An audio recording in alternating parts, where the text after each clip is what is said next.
गुरुजी, यदि आप अपना जीवन एक उद्देश्य में लगा दें और वह प्राप्त ना हो सके, तब क्या करें? देखिए, ये एक समीक्षा का विषय है। हाँ, इस बात की समीक्षा करिए, क्योंकि यदि आप अपना जीवन एक उद्देश्य में लगाएंगी और वो प्राप्त ना हो, ऐसा हो ही नहीं सकता। यदि उद्देश्य प्राप्त नहीं हो पा रहा है, तो फिर आपने अपना जीवन एक उद्देश्य में लगाया ही नहीं। जरा उद्देश्य की समीक्षा करिए, अपने कर्तव्य पथ की समीक्षा कीजिए और अपने कार्यों की समीक्षा कीजिए, प्रयासों की समीक्षा कीजिए।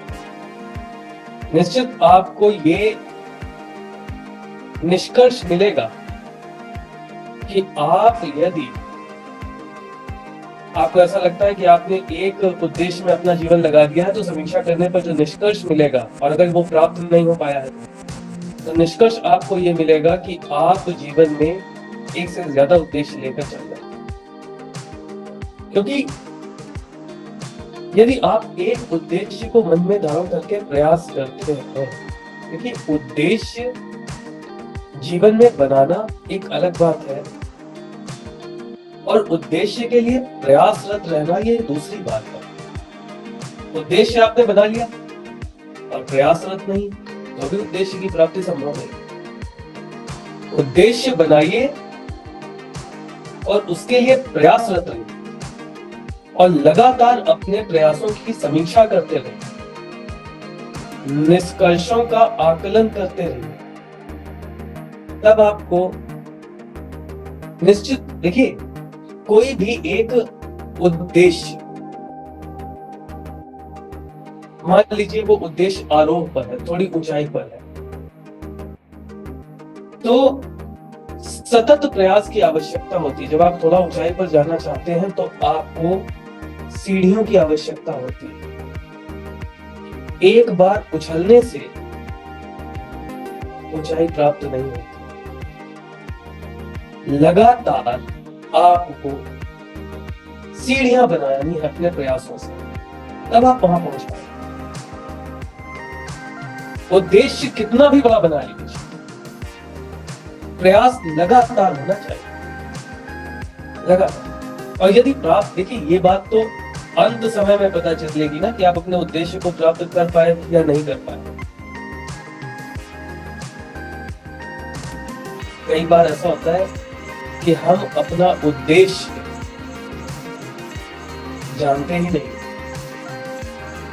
क्या है आपका उद्देश्य? जीवन का उद्देश्य क्या है? आध्यात्म का उद्देश्य क्या है? ये सब सोचना चाहिए। आध्यात्म का उद्देश्य, देखिए, जीवन का उद्देश्य है एक शांतिपूर्ण मृत्यु। जिस समय मृत्यु सम्मुख खड़ी हो, तो आपको संतुष्टि हो, ये जीवन का उद्देश्य है। संतुष्टि हो कि आपने अपने जीवन में अपने परिवार, अपने समाज, स्वयं, सबके प्रति उत्तरदायित्व को पूर्ण किया। ये संतुष्टि होनी चाहिए। हम सिर्फ भौतिक उद्देश्य को अपना उद्देश्य नहीं बता सकते। हम सिर्फ आध्यात्मिक उद्देश्य को अपना उद्देश्य नहीं बना सकते। ये शरीर 3 तत्वों से मिलकर बना। इस शरीर में, इस जीवन में 3 तत्व हैं। एक आपका शरीर, दूसरा आत्मा और तीसरा परमात्मा। आपको तीनों के प्रति उत्तरदायी होना है मृत्यु के समय। और जीवन का उद्देश्य वो एक छोटे से एकल वाक्य का निर्माण है जो आप मृत्यु के समय सोच सके। ये बहुत बड़ी बात मैं आपको बता रहा हूं। आपने कभी सोचा है कि जिस समय मृत्यु द्वार पर खड़ी होगी, तो आप क्या क्या सोचेंगे और किस किस बात का जवाब स्वयं को देंगे? उस समय आपको सिर्फ एक बात सोचनी है और उसी एक बात का स्वयं को जवाब देना। तो मृत्यु संतुष्टि और शांति के साथ होती है। हम अपने पूरे जीवन में वो एकल वाक्य नहीं बना पाते।